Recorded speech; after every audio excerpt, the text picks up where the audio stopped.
आदरणीय अध्यक्ष जी,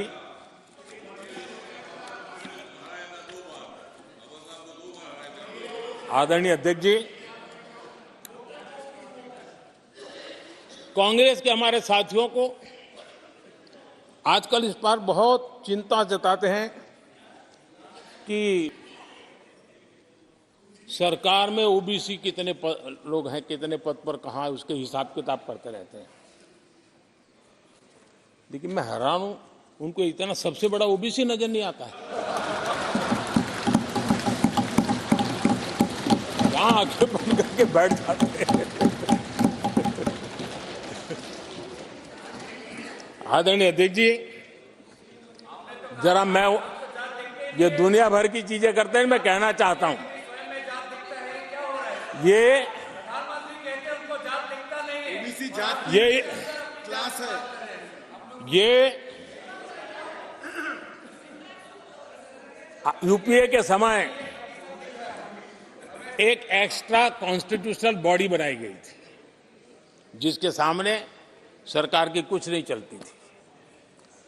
national advisory council, जरा कोई निकाल करके देखे उसमें क्या कोई ओबीसी था क्या? जरा निकाल के देखिए। इतनी बड़ी बड़ी पावरफुल बॉडी बनाई थी और वो तो अपॉइंट कर रहे थे। आदरणीय अध्यक्ष जी, पिछले 10 वर्षों में नारी शक्ति के सशक्तिकरण को लेकर के अनेक विध कदम उठाए गए। नारी के नेतृत्व में समाज के सशक्तिकरण पर काम किया गया है। आदरणीय अध्यक्ष जी, अब देश की बेटी, हिंदुस्तान में कोई ऐसा सेक्टर नहीं है जहां देश की बेटियों के लिए दरवाजे बंद हो।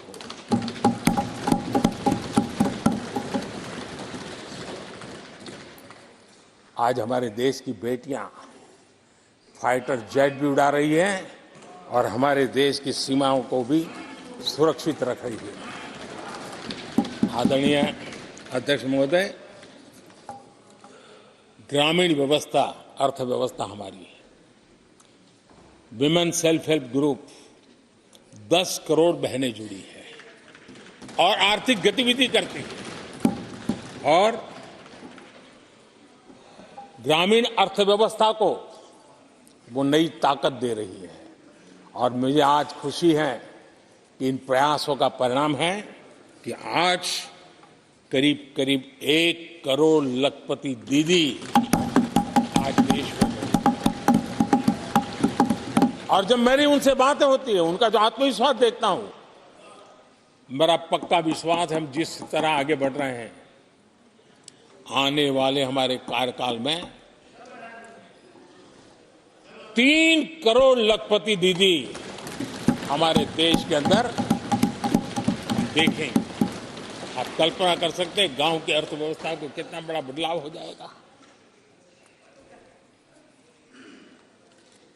आदरणीय अध्यक्ष जी, हमारे देश में बेटियों के संबंध में जो पहले सोच थी, समाज के घर में घुस गई थी, दिमाग में भी घुस गई थी, आज वो सोच कितनी तेजी से बदल रही है।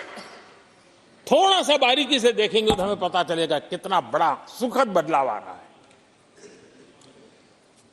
पहले अगर बेटी का जन्म होता था तो चर्चा होती थी, अरे खर्चा कैसे उठाएंगे, उसको कैसे पढ़ाएंगे, उसके आगे की जिंदगी का एक प्रकार से कोई बोझ है, ऐसी चर्चाएं हुआ करती थी। आज बेटी पैदा होती है तो पूछा जाता है, अरे सुकन्या समृद्धि अकाउंट खुला कि नहीं खुला? बदलाव। आदरणीय जी, पहले सवाल होता था प्रेग्नेंट होने पर नौकरी नहीं कर पाओगे। पहले ये बात होती थी प्रेग्नेंट होने पर नौकरी नहीं कर पाओगे। आज कहा जाता है 26 हफ्ते की पेड लीव और बाद में भी अगर छुट्टी चाहिए तो मिलेगी। ये बदलाव होता है। पहले समाज में सवाल होते थे कि महिला होकर नौकरी क्यों करना चाहती हो, क्या पति की सैलरी कम पड़ रही, ऐसे सवाल होते थे। आज लोग पूछ रहे हैं, मैडम आपका जो स्टार्टअप है ना बहुत प्रगति कर रहा है, क्या मुझे नौकरी मिलेगी? ये बदलाव।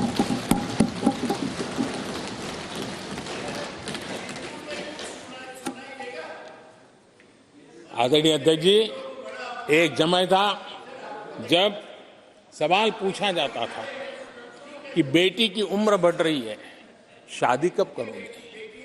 बेटी की उम्र बढ़ रही है, शादी कब करोगे? आज पूछा जाता है, बेटी पर्सनल और प्रोफेशनल दोनों कामों को संतुलित कितना बढ़िया करती हो, कैसे करती हो?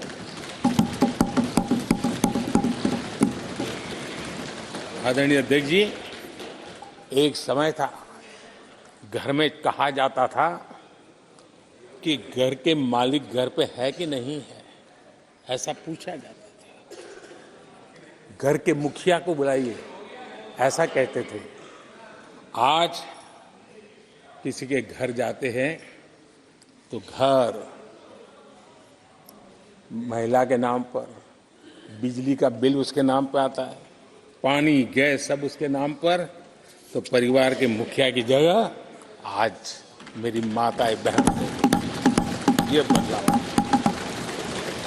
ये बदलाव अमृतकाल में विकसित भारत का हमारा जो संकल्प है ना, इसकी एक बहुत बड़ी शक्ति के रूप में उभरने वाला है और मैं उस शक्ति के दर्शन कर पा रहा हूं। आदरणीय अध्यक्ष महोदय,